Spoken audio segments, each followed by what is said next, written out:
Hi అండి, నేను మీ ఆదిలక్ష్మిని. Welcome to Adilakshmi kitchen. మా వీడియోస్ని మీరు లైక్ చేయండి, షేర్ చేయండి, సబ్స్క్రైబ్ చేసుకోండి. మా వీడియోస్ని చూస్తున్నారు కానీ సబ్స్క్రైబ్ చేయట్లేదండి. ఈరోజు కాకరకాయ కర్రీ చేస్తున్నానండి. కావలసినవి: కాకరకాయ ముక్కలు, ఉల్లిపాయ ముక్కలు, పచ్చిమిరపకాయలు, కొత్తిమీర, కరివేపాకు, టమాటా పేస్టు, చింతపండు రసం, పోపు దినుసులు, అల్లం వెల్లుల్లి పేస్టు. ముందుగా స్టవ్ వెలిగించుకొని గిన్నె పెట్టుకొని ఆయిల్ పోసుకోవాలి.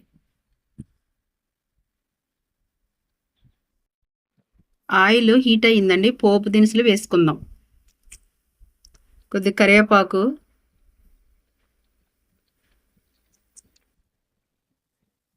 కట్ చేసుకున్న పచ్చిమిరపకాయలు,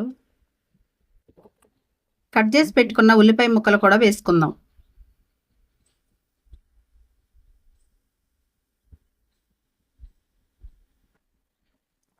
ఒకసారి తిప్పుకుందాం.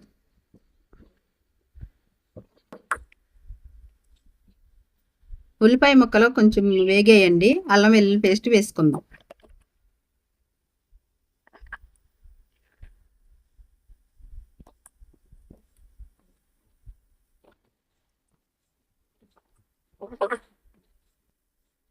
అల్లం వెల్లుల్లి పేస్ట్ వేగిందండి. మనం ముందుగా కట్ చేసి పెట్టుకున్న కాకరకాయ ముక్కల్ని ఉప్పు వేసి పిసికి 2 సార్లు కడిగిన తర్వాత కొద్దిగా చిటికెడు ఉప్పు, కొంచెం పసుపు వేసుకొని కొంచెం సేపు ఉడికించుకుందాం. కర్రీకి కావలసిన ఉప్పు వేసుకుందాం. కారం కూడా వేసుకుందాం. 2 స్పూన్ల కారం, కొద్దిగా పసుపు. మొత్తం కలిసేలాగా తిప్పుకుందాం.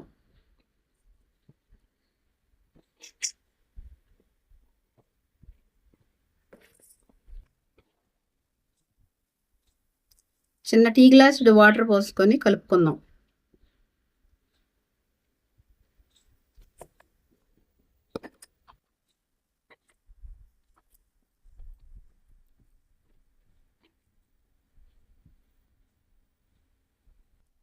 టమాటా పేస్టు వేసుకొని తిప్పుకుందాం. టమాటా పేస్ట్ కూడా కొంచెం సేపు ఉడికించుకుందాం.